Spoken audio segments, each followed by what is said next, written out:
How many millionaires do you think are there in the United States? What if I told you that in just 2017, 700,000 people became millionaires?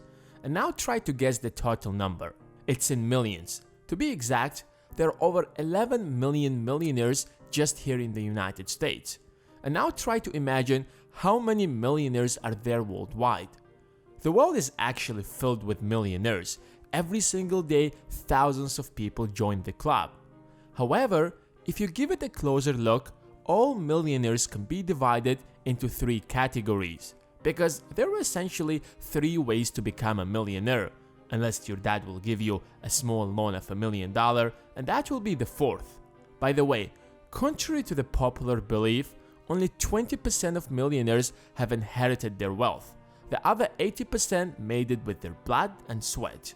In fact, out of 2,604 billionaires worldwide, 56% of them are self-made. So even if you're not born with a silver spoon in your mouth, your chances to become one are reasonable. There are basically three financial paths you can take: SIDEWALK, SLOWLANE, and the Fastlane. SLOWLANE is get rich slow formula, or get rich old, where you will be on a wheelchair. The SLOWLANE is your typical parent's advice. Go to school, get good grades, graduate, get a good job, save 10%, invest in the stock market, max your 401k, clip coupons, and then someday, sometime in the future, when you're 65 or 70 years old, you will be rich. Congratulations, you have made it. The problem with the SLOWLANE is that you will have to sacrifice your entire life so that you can live your dream life when you are on a wheelchair, which I don't really like, because once you're old, you can't get back young again. Time is out of your hands, so as your income when you take this path. You can't double or triple your income every single year. Try asking your boss for a 100% raise. You will most likely get fired. So if you decide to take this path, remember, you're not going to drive that Ferrari while you're young. You're not gonna travel and have adventures, because it's quite difficult to do that when you're 70. You will live like a slave waiting for a Friday to celebrate your freedom and then get back to slavery on Monday. If Buffett started investing when he was just 11 years old and only made his first million by the age of 31, how long do you think it will take you to make even $1 million when you haven't even invested a single dime in the stock market yet and you're 25? Nonetheless, it's probably the best strategy for most people. Although that you will have a boring, mediocre life, you will have a financial plan that works. Even if it's not exciting, you will be a millionaire in 30 or 40 years. It depends on your salary and how much you're willing to save. In fact, a considerable number of millionaires in the United States have taken this path. It's safe, secure, and guaranteed, and better than the second option, the SIDEWALK.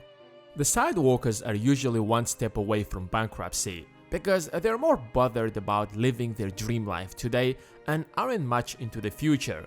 They can even make millions of dollars but still end up poor, like a professional athlete or a musician. Your album fails, you get injured, you get homeless, and file for bankruptcy. Even if you have a prosperous career, chances that you will remain a millionaire after you retire are really low. 78% of NFL players are either bankrupt or under financial stress within 2 years of retirement. 60% of NBA players go bankrupt after 5 years of ending their career. Imagine making millions of dollars but still go broke. It sounds unbelievable, but that's what happens when you decide to become a pro athlete. There isn't time for financial education. You have to work hard day and night to be at the top. There will be people who are more talented than you or simply have better genetics. By the way, the number of athletes who end up making it to the pro level are less than 1%.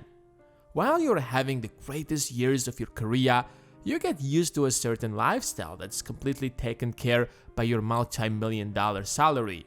And once you retire, it's difficult to get back to an average life. So you go broke in a few years. The number of athletes who build a sustainable business while making it to the top, like Michael Jordan, are an extreme small minority. And even those who end up earning like $400 million like Tyson did can still go absolutely broke. The worst part about it is that with the rise of social media, everyone is taking the sidewalk. You pull out your phone and see how these people are driving Ferraris and living their dream lives, and you don't want to be left behind. You might be working hard, but whatever money you make, you spend it on the next great gadget, on the next trip so that you have something to post on your Instagram, on a more expensive car. Sidewalkers are trapped in such a lifestyle where they are driven by their urgent instant needs for pleasure. Every dime you make will directly go to your car payments, clothes, whatever. You're not worried about the future because you think that someday, sometime in the future, you will hit big. But let's be honest, you most probably won't. So it's not the wisest option to take. And then there's the fast lane. The whole idea behind it is that instead of sacrificing today for tomorrow or tomorrow for today, get out and provide value to as many people as possible. You see, most of us are consumers because to provide value, you need to have something first. And most people do not take the time and effort to build themselves up to a point where they will have something to give. Mark Zuckerberg became a billionaire in just a few years because he provided a platform to millions of people to socialize. If you give it a closer look, the purpose of any business is to give value in different ways. The store beside your house provides you with the groceries. The restaurant downside the road provides you with the food. Netflix provides you with the content that you find interesting. Amazon saves you the time and makes shopping much easier. And what makes this path much more appealing than the other two, there is no limit to how much you can make. You want to triple your income in the next 6 months? It's under your control. You don't have to beg your boss for a 5% raise like the SLOWLANERS do. And you're not sacrificing your future like the sidewalkers do, because the Fastlaners take that money and buy real estate, patents, businesses that will keep raising their income. The challenge with the Fastlane is that you will have to spend first an enormous amount of time to create something that will truly bring value to a substantial number of people. And the more people you're going to impact, the more money you're going to make.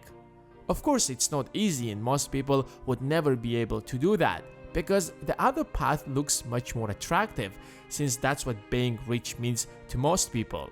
But when you finance an $80,000 Mercedes-Benz over 6 years because that's all you could afford, that isn't wealth. You're fooling yourself. It still blows my mind how people can travel while not even having $1,000 in their savings account. Wealth isn't embodied in a car or clothes, but in the freedom to know that you can buy it.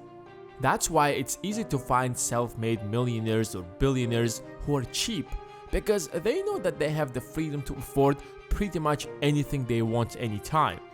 On the other side, you have people who haven't even paid their student loans and yet are completely comfortable to take another loan to show everyone how successful they are. People don't choose to be poor, they make poor decisions that slowly lead them into that direction. Just a little disclaimer. That doesn't mean you can't achieve your financial goals if you decide to become a musician or an athlete or an actor. Of course, you can take that path and slowly turn it into a sustainable business. But we are talking about the overwhelming majority. At the end of the day, if your wealth do not bring you the freedom to live wherever you want, however you want, without being accountable to anyone, you're still poor. And for God's sake, please do not bombard me with comments about how money can't buy happiness, that you can take the slow lane and still be happy. Absolutely, you can do that. But the point of this video is that there are 3 financial paths you can take that really can make you a millionaire in different ways, and each of them have their upsides and downsides. Of course, the fast lane is the most rewarding one, where you can become a millionaire in just a few years and stay one for the rest of your life. But it's also the most challenging one, which is why most people won't take it. But being a sidewalker isn't sustainable. That's why the slow lane is probably the best option for most people. This video is based on a book, The Millionaire Fastlane by MJ DeMarco. It's a brilliant read which I recommend to everyone. It's quite different from all other books on this subject. I will leave a link in the description and also an affiliate link to Audible where you can get the audiobook for free. Thanks for watching, and until next time.